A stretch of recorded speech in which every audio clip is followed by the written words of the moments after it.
Il y a ces moments de la journée où tu sens que tu joues un rôle. Tu souris, tu réponds, tu fais bonne figure. Tu fais ce qu'on attend de toi. Et pourtant, à l'intérieur, quelque chose s'épuise. Tu ne sais pas exactement quand tu as commencé à te cacher. Peut-être depuis l'enfance.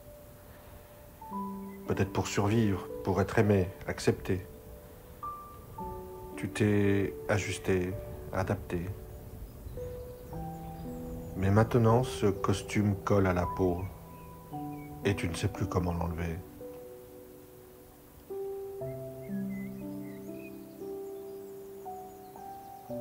Il y a des jours où tu te regardes dans le miroir et tu ne sais plus qui regarde.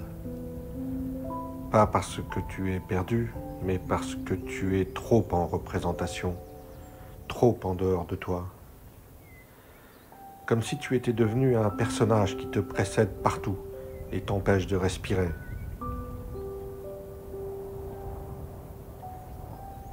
On croit que c'est rien, ce jeu-là. Mais ça use. Lentement. Ça vide. Ça déconnecte. Et parfois même avec ceux que tu aimes, tu n'oses plus montrer le vrai. Tu préfères qu'on t'apprécie que d'être vraiment vu. Et là, quelque chose se ferme. Une solitude. Pas à cause des autres, mais à cause de ce masque que tu ne sais plus poser.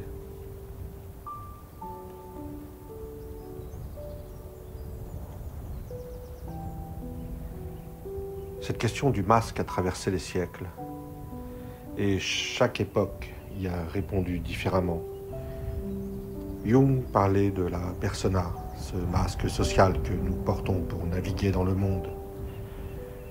Une interface nécessaire, disait-il, mais qui peut nous couper de notre soi profond quand elle devient rigide.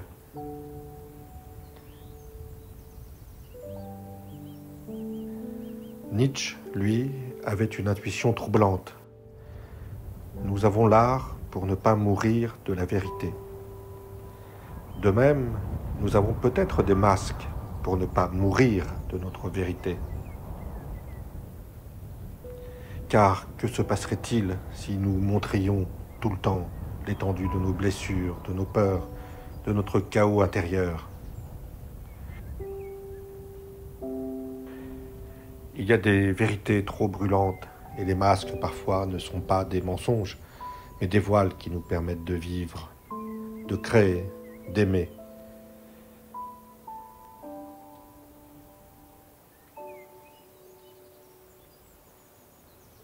Balthazar Gracian, au XVIIe siècle, avait poussé cette logique plus loin encore. Pour lui, l'existence entière était devenue un art du masque.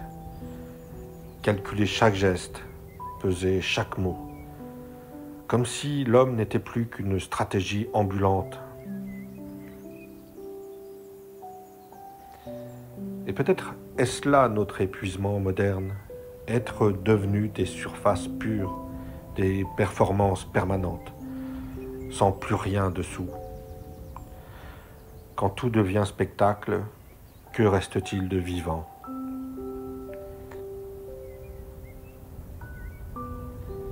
Montaigne, lui, avait trouvé un autre chemin. Porter ses rôles comme des vêtements, nécessaires mais détachables. Il faut que je distingue entre l'homme que je suis et le maire de Bordeaux que je crois être, disait-il. Être dans son rôle quand il le fallait, être soi quand il le pouvait, sans se perdre dans l'un, sans mépriser l'autre.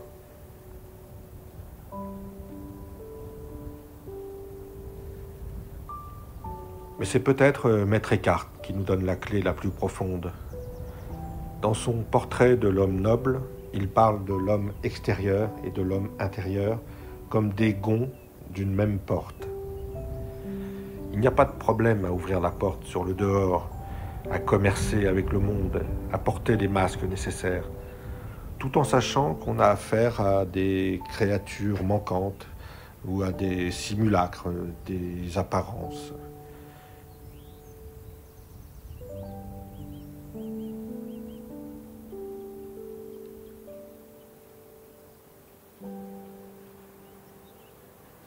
L'être véritable se trouve dans la source intérieure. Et on peut très bien revenir à cette source tout en vivant dans le monde, dans une sérénité, sans dualisme, sans repli.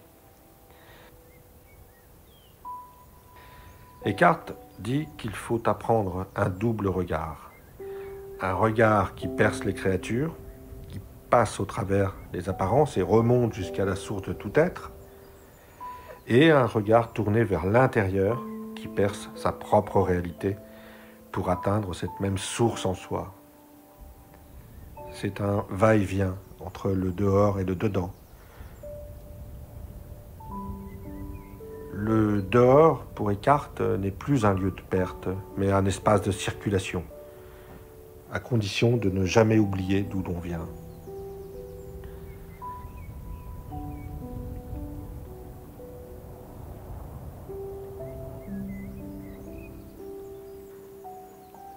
Prends un moment maintenant pour sentir ces deux mouvements en toi.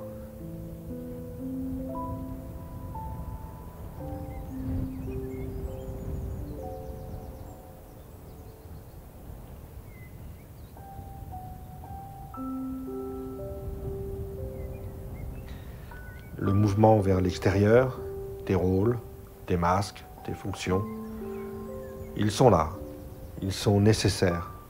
Tu n'as pas à les rejeter.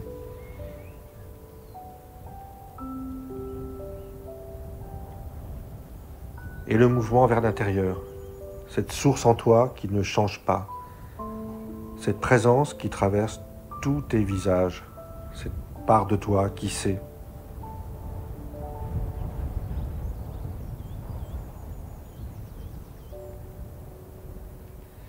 Respire avec ces deux mouvements, comme une porte qui s'ouvre et se ferme, sur le monde, puis sur ta source, sans conflit, sans épuisement.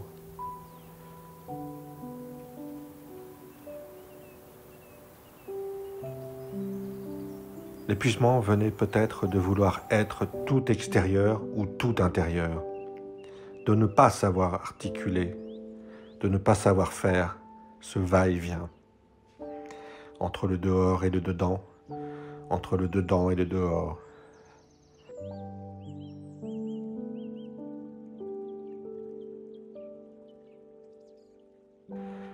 Mais maintenant, tu peux sentir que tu es plus grand que tes masques, plus profond que tes rôles, et en même temps, capable de les porter légèrement. Comme l'homme noble Descartes, enraciné dans la source, libre dans le monde. Ni coupé, ni dispersé. Unifié.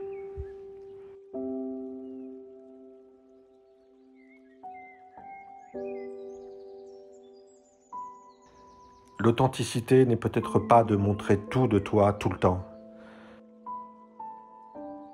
mais de rester connecté à ta source, tout en naviguant dans le monde avec sagesse.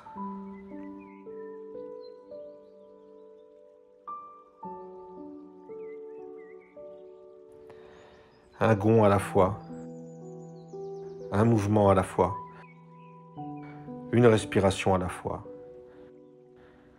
Le chemin se fait en articulant.